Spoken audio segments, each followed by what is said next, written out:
La Sociedad de Estudios de Medium y Psíquicos, de la mano de Mente Psíquica, os dan la bienvenida al primer congreso Los Poderes Ocultos de la Mente, donde podréis escuchar a profesionales del conocimiento de la mente humana, sensibilidad psíquica, estados de consciencia, mediunidad e inteligencia emocional. Un recorrido por las experiencias y sabiduría de los ponentes Manuel Berrocal, Ser School, Juan Gómez, Paco Lozano, Alejandro Parra, Jesús Callejo, Nun, Mónica Biglioria, David Sentinella, Miguel Rodríguez, Rebeca Lebrón, Alex, Merced, Liliana Cheli. Crea tus propios códigos a través del conocimiento. Experimenta con la fuerza de tu mente. Siente. Crea.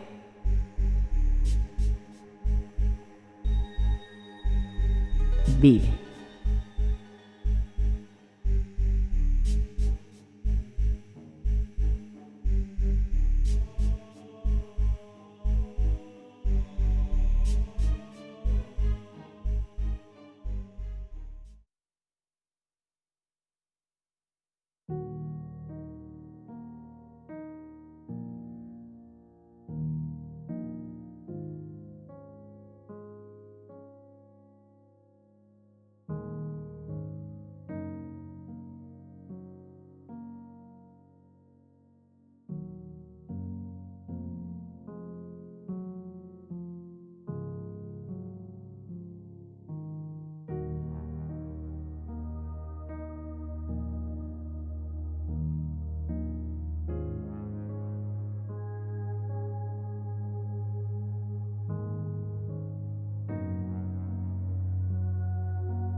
Aquí en España son las 11:15 de la mañana.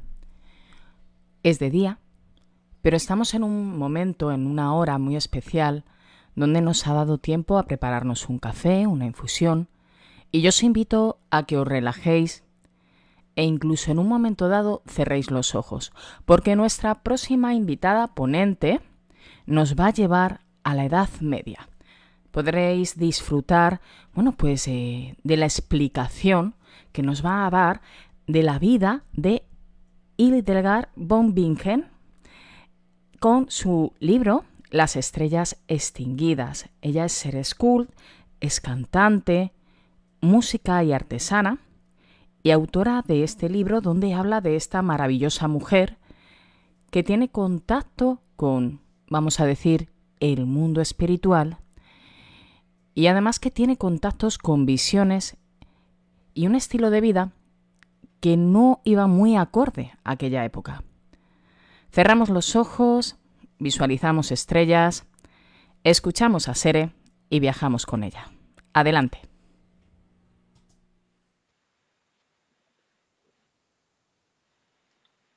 Hola a todos. En primer lugar, muchísimas gracias de verdad por vuestra asistencia y gracias a la Sociedad de Estudios Mediums y Psíquicos por invitarme a participar en este congreso. Estoy encantada de pasar esta mañana de domingo con vosotros, pero bueno, hay gente de varios países, entonces buenos días, buenas tardes, buenas noches. En cualquier caso, muchísimas gracias. Como indicaba Mercé, vengo a hablaros de mi libro, Hildegard von Bingen, Las estrellas extinguidas. Y bueno, este libro es un homenaje a la profetisa alemana del siglo XII y además es un recorrido por algunas de mis vivencias como bruja del caos del siglo XXI. Que bueno, podríais decir, bueno, ¿qué tiene que ver una mística, santa, profetisa, abadesa, filósofa, literata, compositora, etcétera, etcétera, del medievo, con una bruja del caos del siglo XXI? Bueno, pues vamos a ir tirando del hilo y poco a poco veréis cómo van encajando las piezas. Como os decía, estoy muy contenta de estar aquí hablando con vosotros en este foro especialmente porque por primera vez voy a poder comentar todas las dimensiones que conforman el libro y no solo hablar de sus características a nivel literario o a nivel histórico. Pero bueno, antes que nada, creo que es necesario dar unas pinceladas sobre Hildegard von Bingen, porque aunque yo considero que es una de las figuras femeninas más relevantes de la historia, no solo de la historia de Occidente, no solo del medievo, sino a nivel mundial y en todos los tiempos, llega a ser bastante desconocida. Si vosotros preguntáis, bueno, dime mujeres famosas de la historia, seguramente os digan artistas, escritoras, científicas, pero poca gente tiene a Hildegard von Bingen en la mente. Entonces, para empezar a daros un poco de contexto, os voy a dar algunos datos. Los que ya sepáis de su vida, pues los refrescáis, y los que no sepáis, pues espero que os sirva para entender la importancia y la relevancia de esta figura. Hildegard von Bingen nació en el año 1098 cerca de Maguncia, en Alemania. Ella fue la última de 10 hijos y por lo tanto fue entregada como diezmo a la iglesia. Ella era hija de un matrimonio de la nobleza local y empezó a tener visiones a la edad de 6 años, más o menos. Ella dice que a esa edad no tenía ni siquiera las herramientas necesarias como para narrar o entender lo que le estaba sucediendo. Y bueno, ya veremos más adelante cómo esas visiones en aquel momento no eran exactamente un don. Esas visiones continuó teniéndolas a lo largo de su vida. De hecho, cuando sus padres la entregan como diezmo y se la encomiendan a su tía Jutta, que es una de las primeras anacoretas de la historia, Jutta, de hecho, pertenecía a una familia noble, era hija de los condes de Spanheim, y en aquel momento ella ya vivía en una pequeña celda, una estancia adosada a un monasterio de monjes benedictinos, que era el monasterio de San Disibodo, San Disimboderberg. Entonces, Jutta ya vivía en esa celda y fue una de las primeras anacoretas de la historia. Se infligía castigos físicos terribles, cilicio, cadenas, se mortificaba, solía recitar los salmos descalza en la nieve. Estamos hablando de la Alemania del medievo, esas temperaturas que había, que ya no existía el calentamiento global, entonces hacía todavía más frío. El caso es que Jutta instruyó a Hildegard en relación al salterio, también le enseñó los salmos, le enseñó a leer, le enseñó a escribir y le ayudaba con las visiones que tenía, porque ella en aquel momento cuando no lo entendía pues sufría bastante, aunque sí que es cierto que Hildegard desde muy pequeña tenía enfermedades, sufría achaques muy, muy fuertes y al final sus enfermedades se aliviaban y parecía que empezaban a remitir cuando venían las visiones y las podía compartir.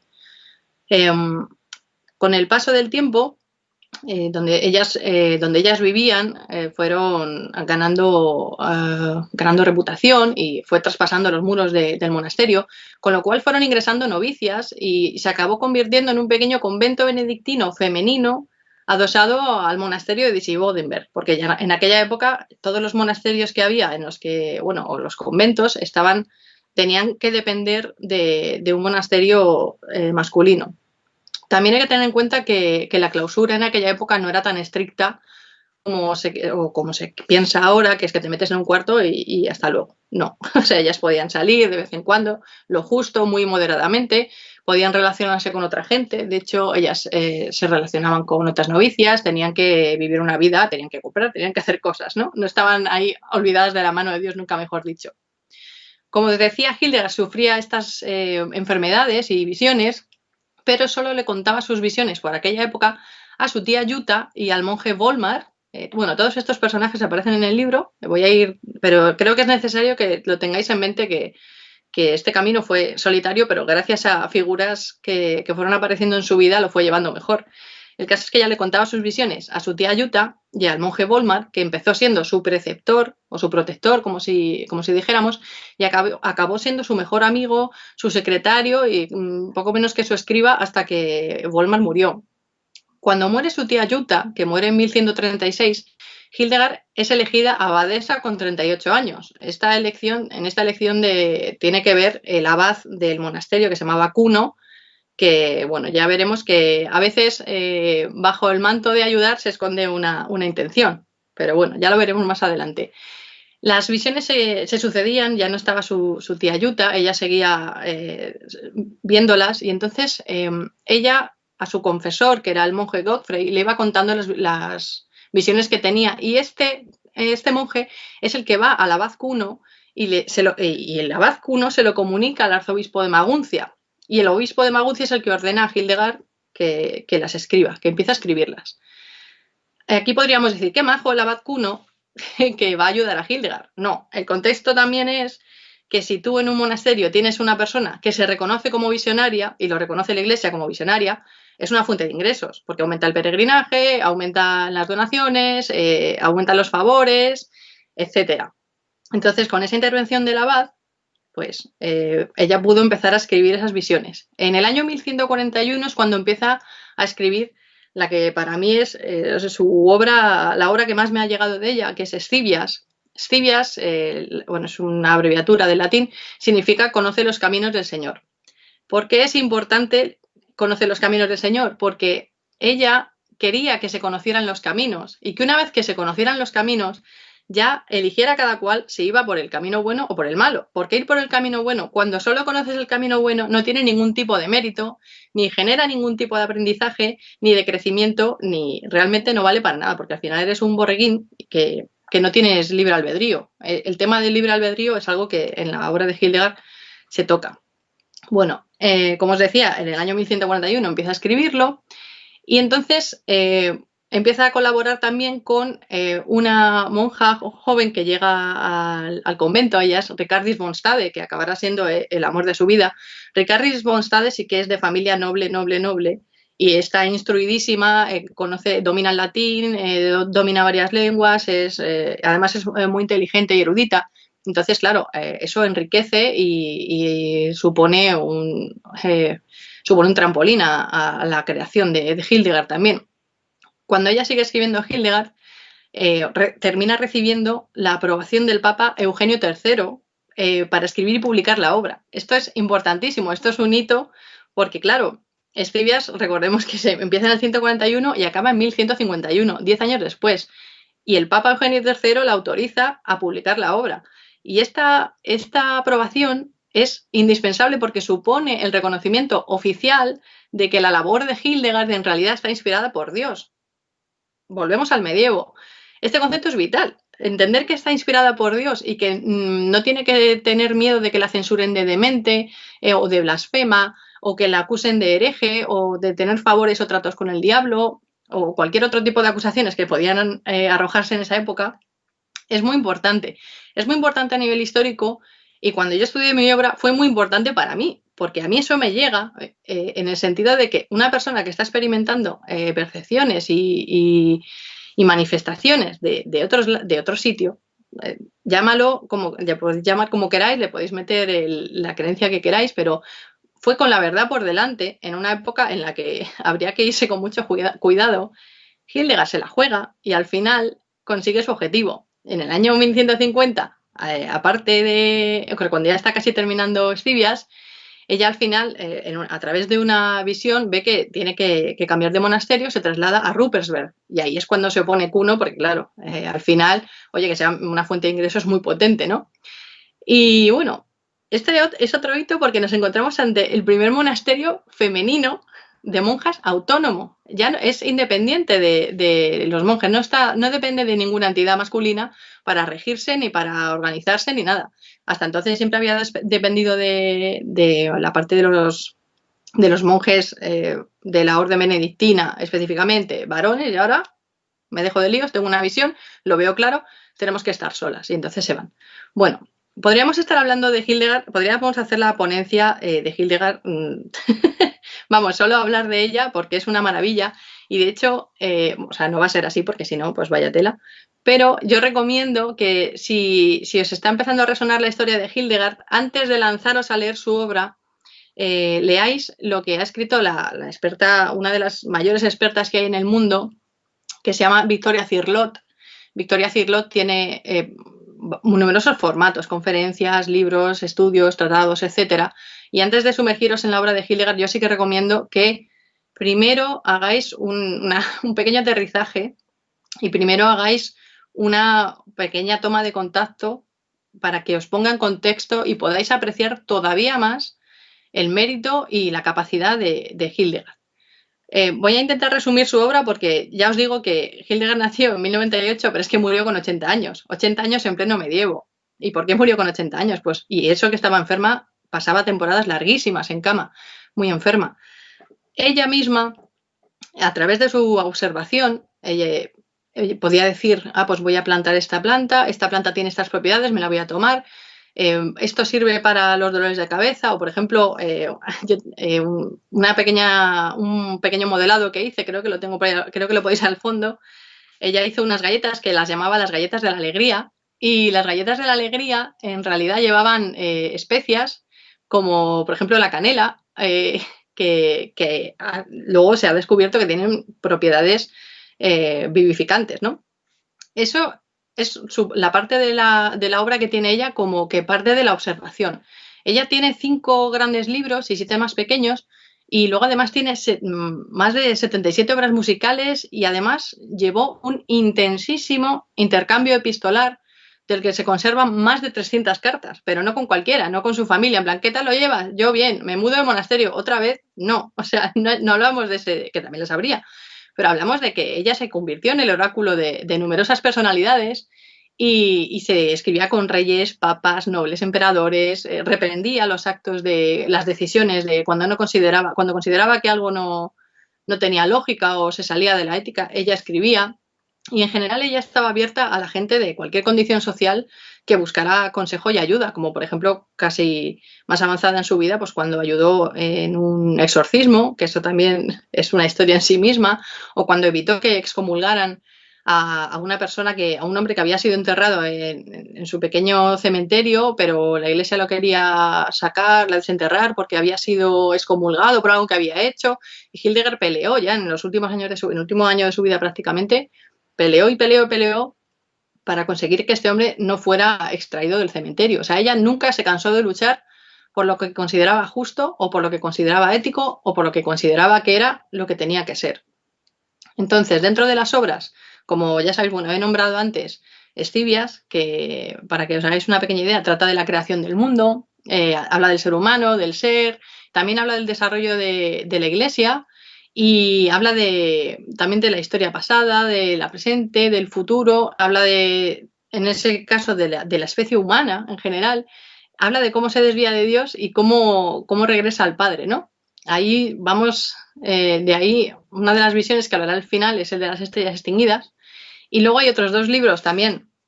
Bueno, es que toda su obra es magnífica, puedo decir que es magnífico todo el rato, pero voy a abreviar y voy a deciros unos pequeños títulos para que entendáis de qué va lo que ella escribe. Estoy hablando de la obra revelada en este caso, por ejemplo, Escivias, o por ejemplo, los libros de los méritos de la vida, en la que habla del ser humano, del libre albedrío. También el libro de las obras divinas, que es una maravilla, porque describe a la creación en sí misma, como una obra de arte. Y esa obra de arte, además, considera al ser humano un microcosmos en el que integra dentro de sí mismo a toda la creación. Eso es un pensamiento de un nivel de simbolismo y de sabiduría y de revelación más allá de todo límite. Pero bueno, aparte ella tenía obras que salían de su inteligencia, de su percepción, de su curiosidad, de la capacidad de observación que tenía. Y, por ejemplo, encontramos obras médicas que luego en el siglo XIII fueron divididas en 2 textos. Uno es física. En el libro de física describe la utilidad que puede tener para el hombre la naturaleza, en plan los animales, los vegetales, los minerales, cuáles son sus propiedades, para qué se emplean. También habla de causae et curae, que son causas y remedios. También ella, al sufrir enfermedades, pues es normal que tuviera que buscar a su alrededor con lo que tengo, qué es lo que puedo hacer para mejorar, ¿no? Entonces, este libro detalla las causas de las enfermedades, detalla también, habla de los remedios, de cómo funciona el cuerpo humano. De hecho, Hildegard fue una de las primeras mujeres que detalló el orgasmo femenino en aquella época, imaginaos, ¿no? No tenía miedo a nada. Una vez encontró su misión y su visión y ya encontró su objetivo, fue imparable. Fue imparable y ya os digo que murió con 80 años y no dejó de crear. O sea, no dejó de crear y era inabarcable porque hacían 1000 cosas a la vez, aparte de llevar los monasterios, aparte de escribir cartas en plan oráculo con todas las personalidades que le pedían apoyo, escribir sus obras y cuidar de la gente que tenía cerca, aparte de las enfermedades. Hay algo que a mí me fascina y es que además fue la creadora de la primera lengua artificial de la historia, la lengua ignota, que por eso es Hildegard es patrona del Esperanto, ¿no? Según ella, esta lengua desconocida, esta lengua ignota, le fue revelada por entidades celestiales. Es que es una maravilla. Imaginaos en el medievo creando una lengua artificial, que también, pues eso, es un glosario con términos, etcétera. Lo podéis consultar también. Y se ha escrito muchísimo sobre esa capacidad de abstraer y de plasmar un lenguaje venido de otras esferas. Podríamos estar 20 minutos más hablando de su obra, pero creo que os habéis hecho más o menos a la idea, aparte de, bueno, es que mientras escribía cartas, escribía sus visiones, etcétera, luego también detallaba y escribía la explicación del símbolo de San Atanasio, la vida de San Disibodo, porque claro, ella estuvo en Disibodenberg, pues nada, la vida de San Ruperto, la vida de... no paraba. Era espectacular esta mujer. Es cierto que le ayudaban Volmar y Ricardis, pero aún así el nivel de producción era impresionante. Pero bueno, ¿qué cosas me llamaron la atención de ella? Y voy a ir cerrando un poco el tema de su biografía, porque si no, es que no paro, porque encima me encanta. Ella, por ejemplo, fue la única mujer a quien la Iglesia permitió predicar. O sea, ella podía predicar al pueblo, predicar al clero, en templos, en plazas, podía ir con su caballo, se plantaba en una plaza y se ponía a predicar. Que esto dices, bueno, no es para tanto. Es que fue la primera mujer a la que la Iglesia le permitió hacerlo y lo hizo con 60 años. 60 años del medievo. O sea, imaginaos la fuerza de voluntad, el poder que te tiene que venir cuando encima eres una persona enfermiza, como para coger un caballo y hacerte un viaje de predicación. Espectacular. Al final, bueno, al final no deja de ser humana y Hildegard fallece un 17 de septiembre en el año 1179 y la entierran en Ruppersberg. El 17 de septiembre es festivo en Alemania, debería ser festivo mundial, pero bueno, yo preferiría celebrar su vida y no el día que fallece, pero bueno.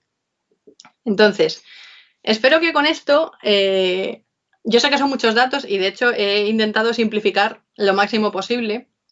Espero que con esto os hagáis una idea de la figura de Hildegard von Bingen, que es espectacular. Y ahora dices, sí, muy bien Hildegard. Pero ¿qué tiene que ver la magia del caos, la brujería y todo el tema de magia en general con Hildegard von Bingen? Bien, vamos a seguir tirando del hilo. Imaginaos, hace 15-20 años, cuando Internet era un descampado, y los metabuscadores que hay ahora, que pones una palabra y te salen 100.000 registros, ponías un registro y te salía alguien en plan, suerte. Imaginaos. Vale, imaginaos que en ese punto de vuestra vida estáis buscando información sobre algo que os pasa y que os preocupa, unas experiencias que tenéis y que no encontráis referente por ningún lado. Imaginaos que pasan los años, esas habilidades o capacidades se van desarrollando. También se va desarrollando Internet, pero prácticamente todas las referencias que encuentras con respecto a esas vivencias que te ocurren directamente te remiten a temas psiquiátricos, o fantasía, ciencia ficción, dragones y mazmorras. Imaginaos el planazo, ¿no? En plan, bueno, ¿yo qué hago con esto? Pues bueno, tal y como cuento en el libro, que obviamente no lo voy a contar aquí para no hacer spoiler, voy a dar unos detalles. a lo largo de mi vida y a raíz de mis experiencias, siempre he tratado de aprender, de conocer y encontrar referentes en los que fijarme y, y además referentes que fueran referentes globales, porque siempre he encontrado referentes parciales, en plan, pues, mira, me sirve esto de esto tal, pero nunca había llegado a una figura que yo dijera, me resuena totalmente y me hace y me encaja, es la última pieza de mi puzzle. Cuando, por ejemplo, me defino como bruja caota o bruja del caos, en realidad esta etiqueta a mí no me sirve. Es decir, yo no utilizo esa etiqueta porque a mí me sirva o me haga más poderosa. No. Yo utilizo esa etiqueta para que el interlocutor, la persona con la que hablo, más o menos, se haga un mapa del territorio y tengamos un lugar común en el que empezar a hablar. Pero no es una definición mía, tal cual. De hecho, por otro lado, la magia del caos es una práctica mágica que es relativamente reciente, de los años 70 más o menos, y se caracteriza por estar enfocada a los resultados. Está enfocada en resultados y además se basa en la creencia, en la ausencia de dogmas, no sigue un patrón establecido. Suele englobarse dentro del sendero de la mano izquierda, que para quienes no estéis familiarizados, el sendero de la mano izquierda, en cuanto a magia, es individualista, y no se ciñe a ninguna estructura piramidal ni a ninguna jerarquía, ni tiene un itinerario marcado, ni tiene una senda de aprendizaje establecidos en contraposición con la mano derecha, como podría ser, por ejemplo, los masones o incluso la Wicca, ¿no? Vale, entonces, como os podéis imaginar, cuando vuestras herramientas son Internet que te dice números de psiquiatría y no tienes referentes donde fijarte realmente, no tienes un itinerario de aprendizaje y no tienes prácticamente referencias, pues el camino puede llegar a ser muy solitario y en ocasiones muy desesperante. Eso es por un lado. Por otro lado, cuando hablaba antes del término bruja, es una etiqueta bueno, que ya os he dicho que es para que me entendáis. Si queréis ahondar en el término, yo os recomiendo que sigáis el trabajo de Oculta Crafts, que es una maravilla. Es una maravilla a nivel teórico, a nivel documental, a nivel práctico, a nivel docente, es espectacular. Pero bueno, la palabra bruja, que ahora se usa, está casi de moda, diría, se ha desvirtuado del sentido original. El significado original no era ese. Lo que pasa es que se ha acabado empleando como una especie de palabra cajón desastre para designar a cualquier práctica que ellos consideraban herética y que fue perseguida por instituciones religiosas, que luego ya conocemos la Inquisición y lo que ha pasado con las brujas. Cuando yo hablo de brujería, o cuando yo me refiero a la brujería, o cuando yo manifiesto el concepto de brujería, me estoy refiriendo a la brujería del cerco o a la brujería del seto. Me encanta brujería del seto, que es como, ¿eh? La brujería del seto o la brujería del cerco no es una práctica, es una experiencia. Es una experiencia en la que se rasga el velo y se entra en contacto con el otro lado. Eso es la brujería en su sentido original. Es decir, tú no eres bruja porque no eres. La brujería es una experiencia. En este sentido, la brujería, tal y como yo la asimilo, en el sentido en que la hablo, y la magia del caos, no son excluyentes. En este caso, en mi caso concreto, son compatibles.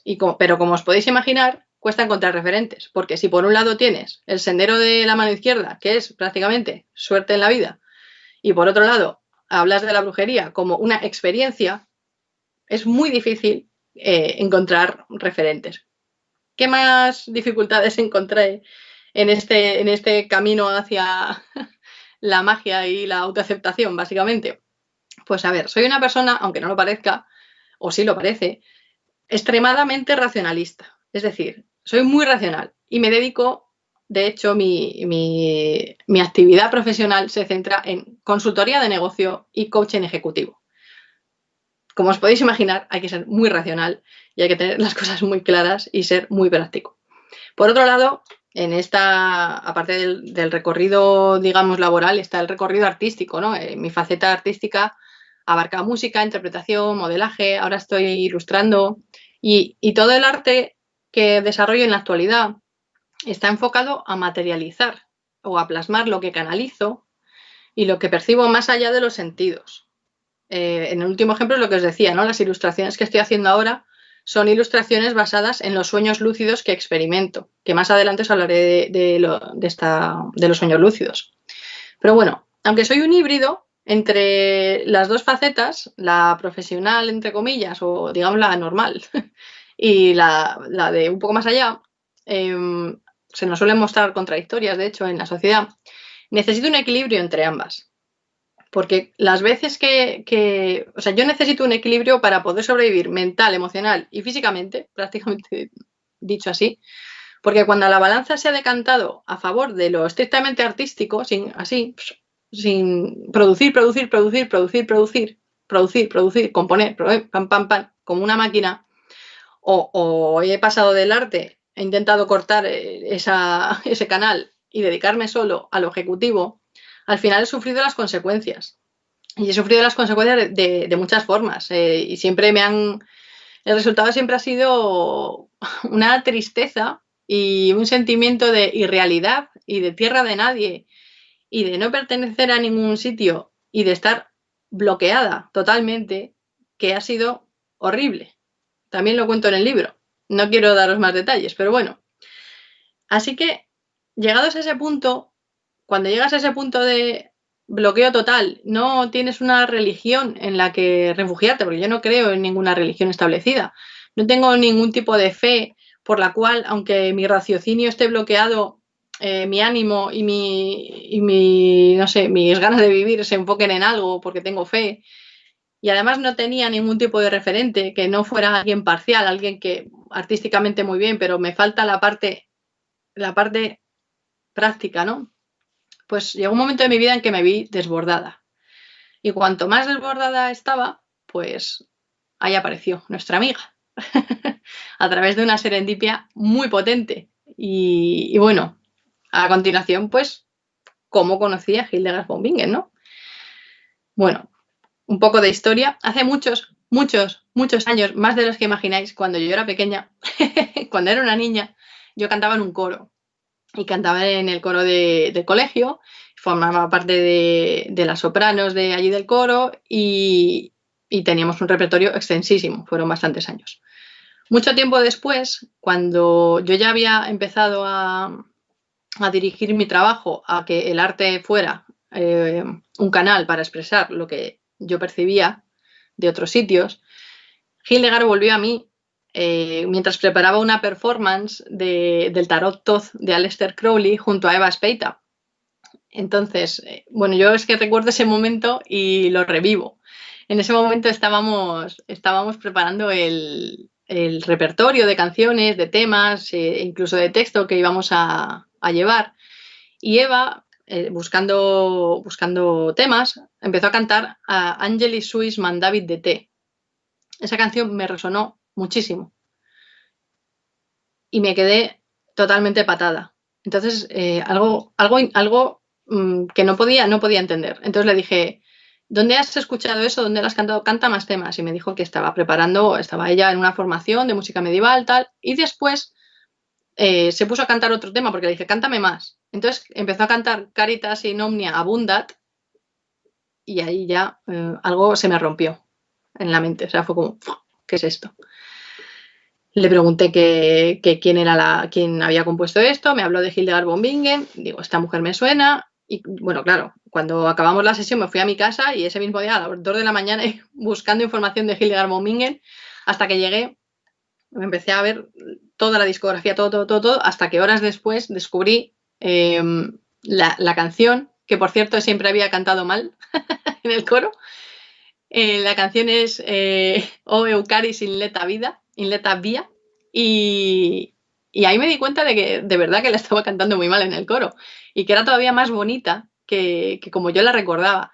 Y de hecho cuando la escuché reconocí algunas tonadillas que de repente cuando estás haciendo algo te da por na. Y una de esas tonadillas era un fragmentito de esa canción. Claro, a veces cuando aparecen señales y cuando hay estas serendipias tan potentes hay que tirar del hilo, ¿no? Como os decía. Entonces, a raíz de ahí empecé a estudiar a leerme toda su bibliografía, a leerme los estudios, ya os digo, de Victoria Cirlot. Hay una web muy buena también, Hildegardiana, que deberíais visitar. Y poco a poco fueron encajando las piezas que yo ya daba por perdidas. O sea, para mí mi experiencia era un puzzle al que faltaban piezas, pero bueno, lo tenías ahí encima de la mesa y si no aparecen las piezas, pues nos quedamos sin puzzle, pero bueno, lo que tengáis puesto, pues ahí se queda. ¿Cuándo fue cuando yo realmente dije, ojo, ojo que hemos podido encontrar la pieza? Cuando empecé a leer sobre sus visiones. Y aquí hago una parte. El tema de las visiones. El tema de las visiones hay que distinguir, obviamente, entre visiones patológicas y visiones de otras dimensiones, realidades, etcétera. Sobre las visiones patológicas es que obviamente no voy a entrar porque es un jardín y además, si queréis, bueno, pues que hable un día Manuel Berrocal sobre este tema, nuestro amigo Manuel Berrocal, y nos cuente. Pero bueno, sobre el tema de las visiones de otras realidades, es posible ver algo que no está o no pertenece a esta realidad, pero puede ocurrir cuando estamos despiertos. Es importante determinar la diferencia. Yo insisto mucho siempre en lo del tema de las enfermedades mentales como origen de las imágenes que percibes o de los sonidos que escuchas, etcétera. Pero en el tema de capacidades que van más allá de lo común, pues a mí me resonó como ella lo explicaba. ¿Por qué? Porque en el caso de Hildegard, gracias al intercambio que tenía epistolar tan extenso, estuvo escribiéndose con el monje Guibert de Gembloux. A través de esas cartas, él le pregunta a ella cómo son este tipo de visiones, porque recordemos que el tipo de visiones, entre comillas, estándar, consisten en privación de sentidos, llegar al éxtasis y suele pasar en determinados momentos y tal.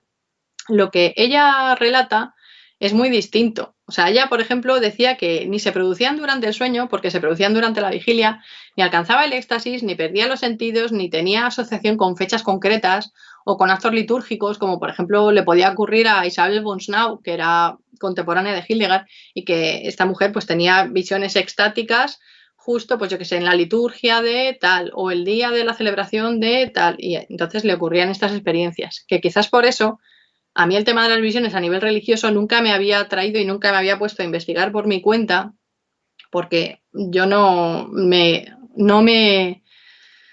siento identificada con esa manifestación en la que estás extasiada y no sé, no, la pérdida de sentidos y todo como muy dirigido a unos momentos muy precisos. No me resonaba y por eso quizás me perdí a Hildegard. Si hubiera investigado más, podría haberla encontrado, pero bueno, llegó a través de otra forma. Me gustaría leeros, tengo aquí una de las cartas, bueno, la voy a poner un poco delante para no leer así agachada.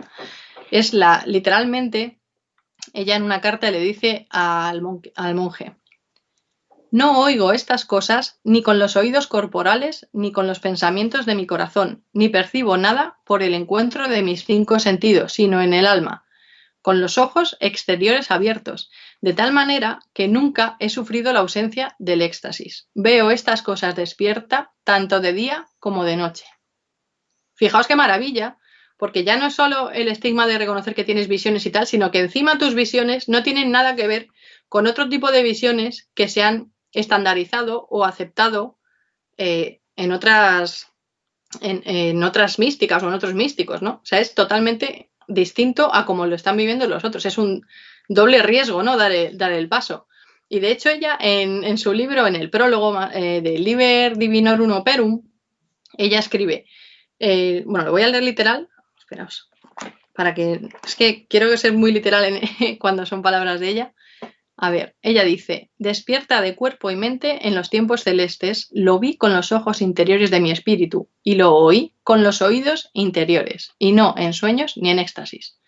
Oídos interiores.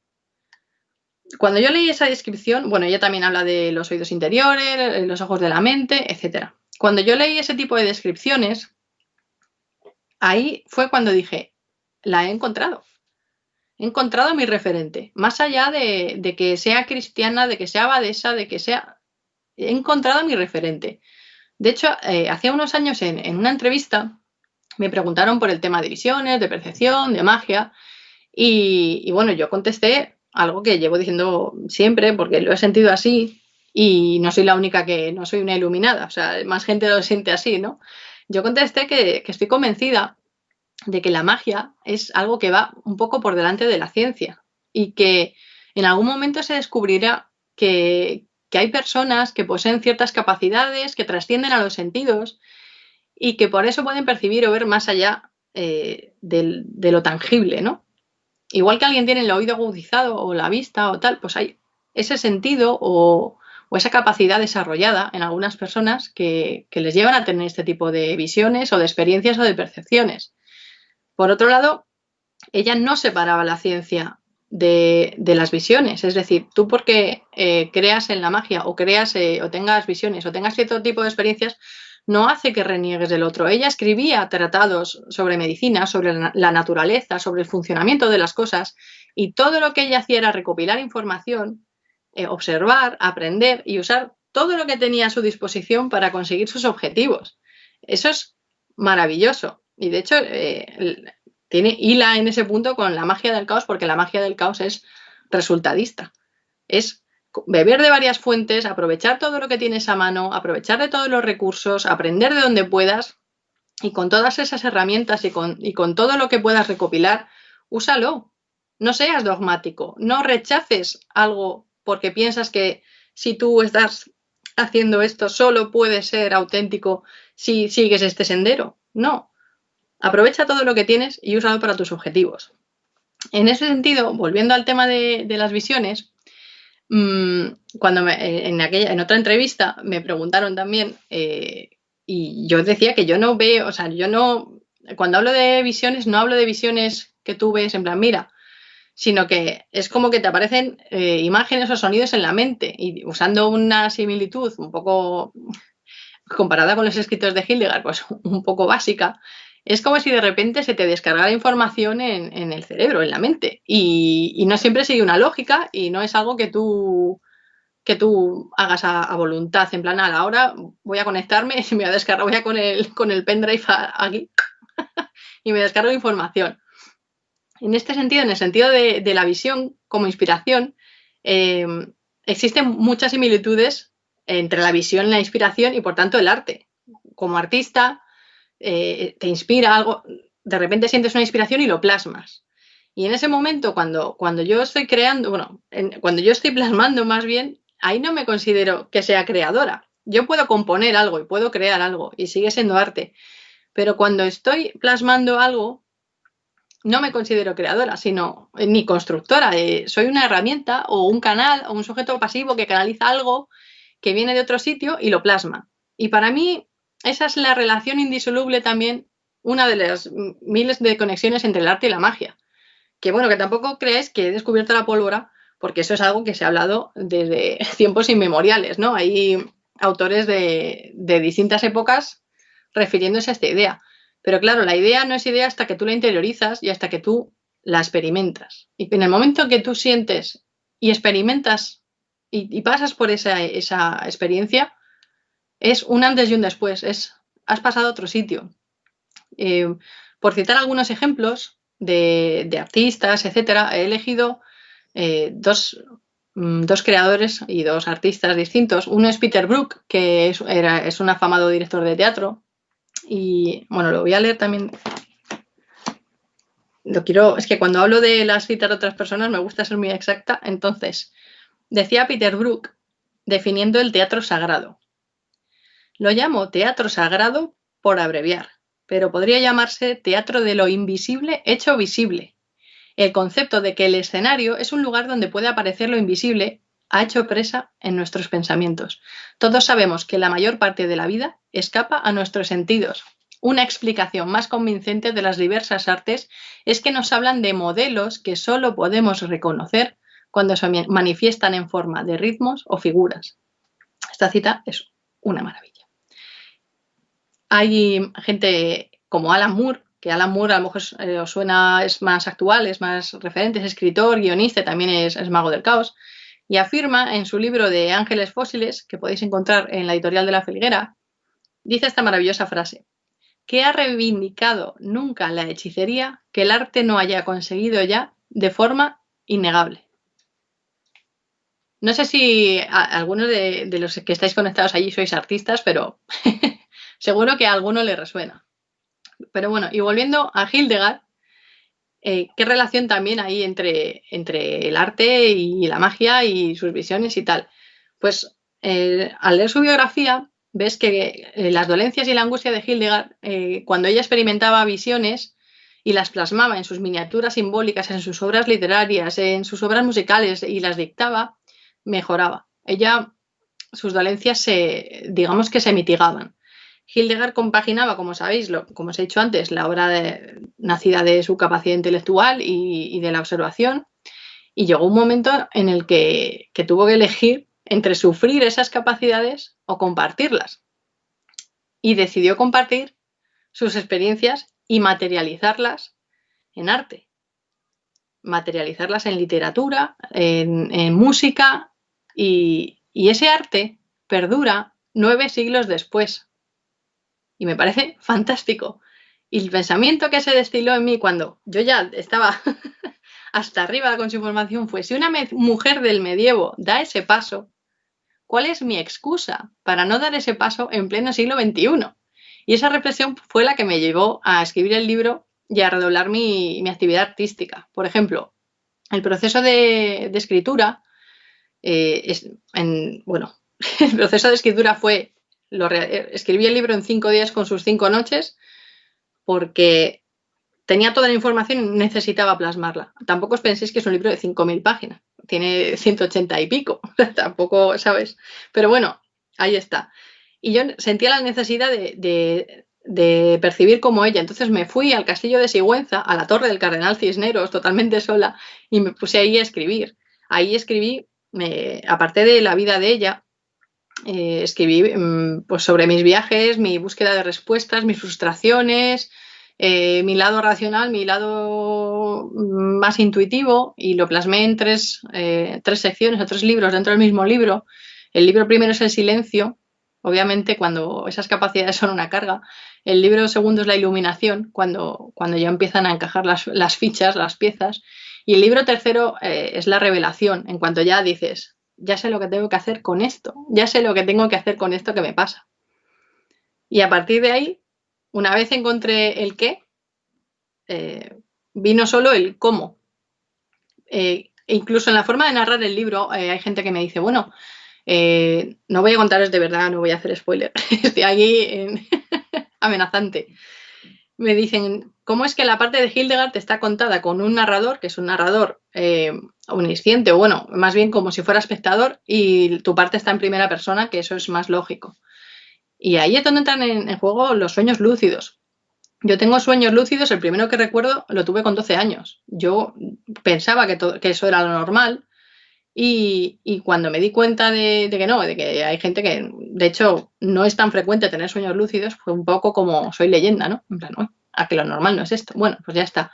Los sueños lúcidos, como sabéis, bueno, son sueños en los que, bueno, a lo mejor no lo sabéis, si no los habéis experimentado, como yo los vivo, son sueños extremadamente reales, que es que puedes oler la piedra en la que estás sentada, puedes notar el tacto rugoso en la mano, y además tú tienes el poder de dirigir, de decir: mira, yo paso de esto, me voy, o pues voy a ir por este camino, voy a hacer esto y tal. Cuando yo empecé a estudiar la obra de Hildegard compulsivamente, empecé a tener sueños lúcidos en los que yo estaba en escenas de su vida.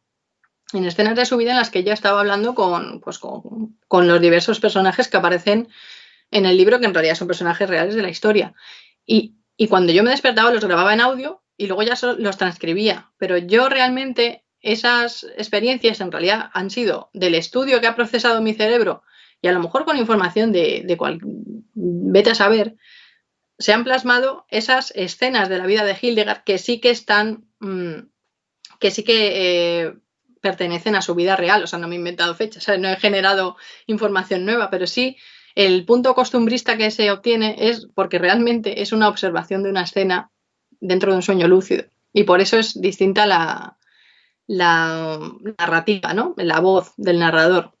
En cuanto a los sueños lúcidos y en cuanto a, bueno, eso hablaré algún día ampliamente de la experiencia, Pero otra cosa que me suelen decir es ¿por qué las estrellas extinguidas? Y bueno, las estrellas extinguidas es la visión primera del libro tercero de Escibias, que sabéis que es mi favorito.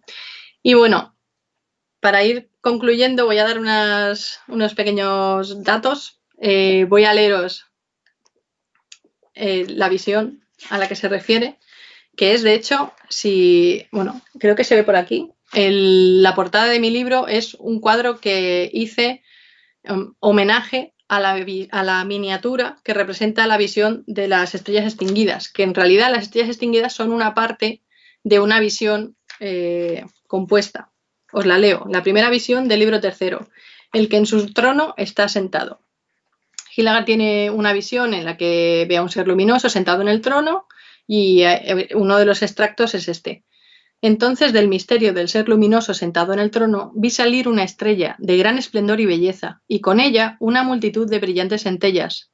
Acudieron todas juntas al sur en pos de la primera, y mirando al que se sentaba en el trono como a un extraño, se alejaron de él, pues más que querer contemplarle, les cautivaba el aquilón. Pero al instante de apartar esa mirada, todas ellas se extinguieron, convertidas en la negrura del carbón. Y he aquí que al poco se levantó de entre ellas un viento entorbellinado que las arrojó del sur, detrás del ser sentado en el trono, hacia el aquilón, y las precipitó a un abismo. Así que ya no las divisé más, y de pronto vi como aquel gran resplandor que les había sido arrebatado cuando se extinguieron regresaba al ser sentado en el trono. Y escuché a aquel que estaba sentado en el trono diciéndome: escribe lo que ves y oyes. Con la ciencia interior de esta visión respondí: te lo ruego, Señor mío, pon la palabra de la luz en mi boca para que pueda revelar diáfanamente esta mística. A ver. ¿Cómo os quedáis? Pues sí. Yo aquí interpreto que el conocimiento no debe llevar a la arrogancia, sino que el conocimiento debe servir, además, como un punto de humildad. Debe llevar a la humildad de ser conscientes de lo que nos queda por aprender y de lo que nos queda por saber y por conocer. Y ese es uno de los puntos que más me llegó de ella. Y hay digamos, otro puntal que fue de los que más se clavó en mí y que de hecho incluí como la cita que abre el libro. Y es que sus enfermedades mejoraban cuando contaba las visiones, cuando plasmaba con su obra lo que estaba percibiendo. Y bueno, sabéis que como ya os he dicho, no he inventado la pólvora y que hay mucha gente muy conectada y muy en la línea de esta grandísima figura. Y para abrir mi libro yo elegí esta cita de Elaine Beleza, que también, ella era estudiosa y escribía artículos sobre ella. Y dice así: no podemos vivir en un mundo que no es el nuestro, en un mundo que otros nos interpretan. Un mundo interpretado no es el hogar. Parte del terror es recuperar nuestra propia escucha, para usar nuestra propia voz y para ver nuestra propia luz. ¿Qué os parece? A mí es que me parece una maravilla. No podemos vivir en un mundo que no es el nuestro, en un mundo que otros nos interpretan. Tú estás teniendo una experiencia y estás viviendo algo que te pertenece hasta cierto punto, pero la forma en la que tú lo interpretas y en la que tú lo cuentas es la forma en la que tú tienes que contar tus experiencias. Si tú no cuentas tus experiencias y dejas que otros lo hagan por ti, al final esa voz interior se pierde, esa voz se diluye y esa voz solo la podemos recuperar a través de nuestra escucha interna, de escucharnos a nosotros mismos y de ser conscientes de lo que podemos aportar y de lo que conocemos.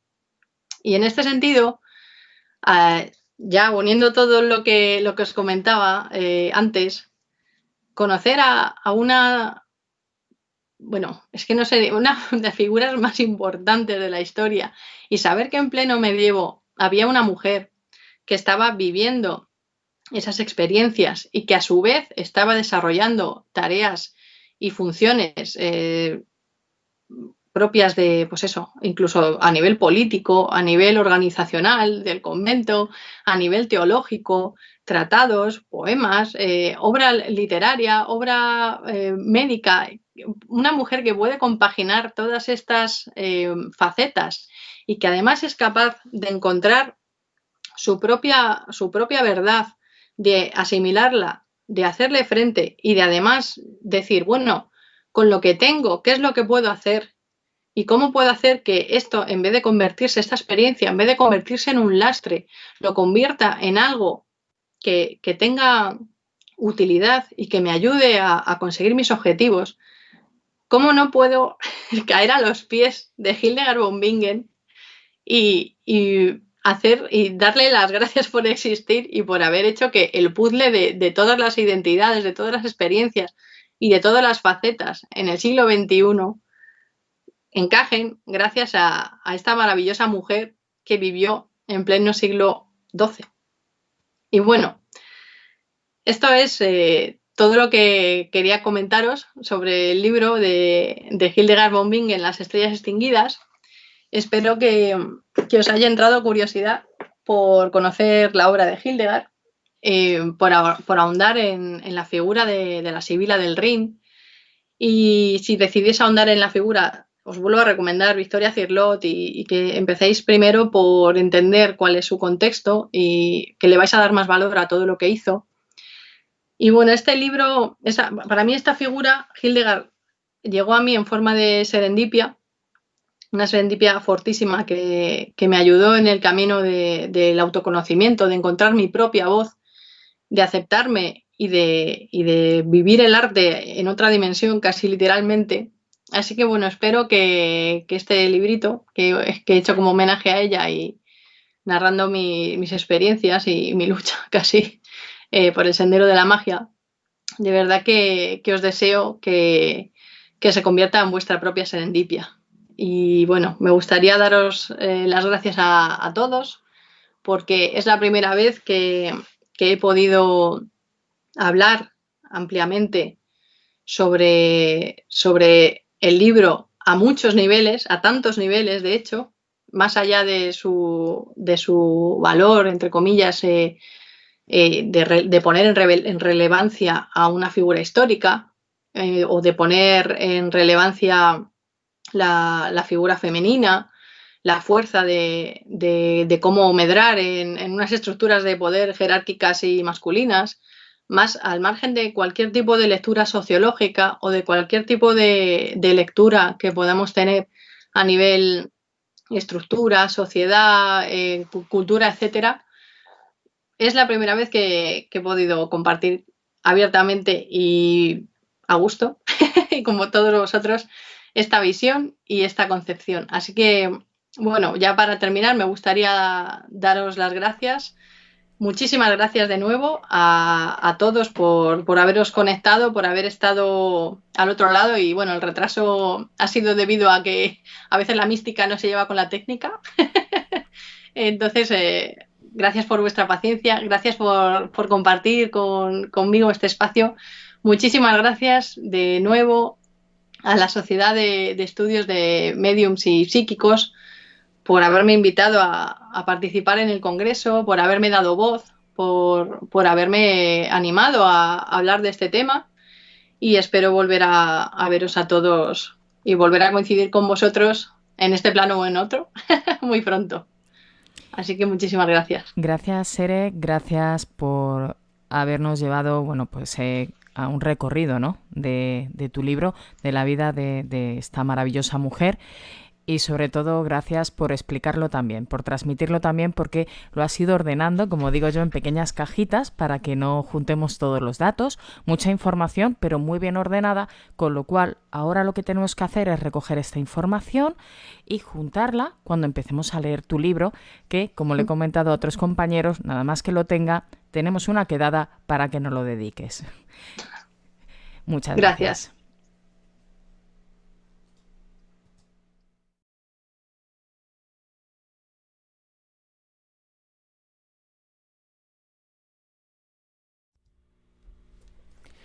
El libro de Sere School, Hildegard von Bingen, Las estrellas extinguidas, podéis adquirirlo en Amazon y en determinadas librerías.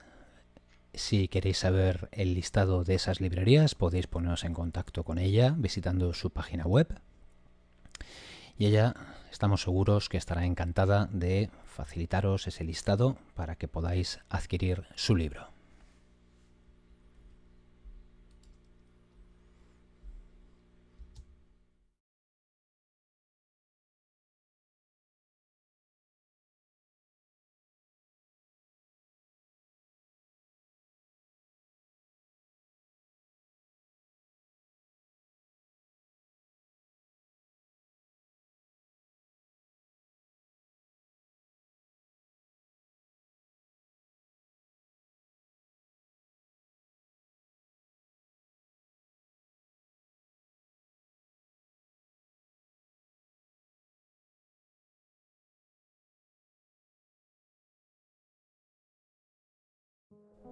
La Sociedad de Estudios de Medium y Psíquicos, de la mano de Mente Psíquica, os dan la bienvenida al primer congreso Los Poderes Ocultos de la Mente, donde podréis escuchar a profesionales del conocimiento de la mente humana, sensibilidad psíquica, estados de consciencia, mediunidad e inteligencia emocional.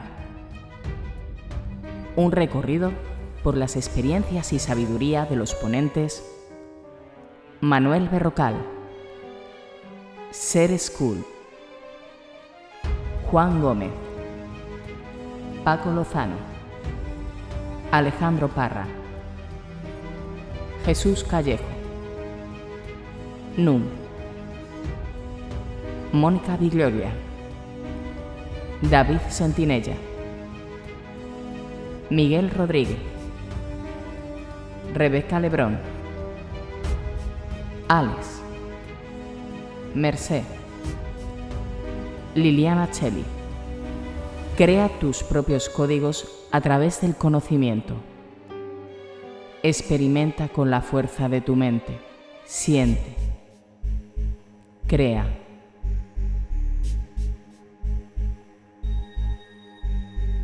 Vive.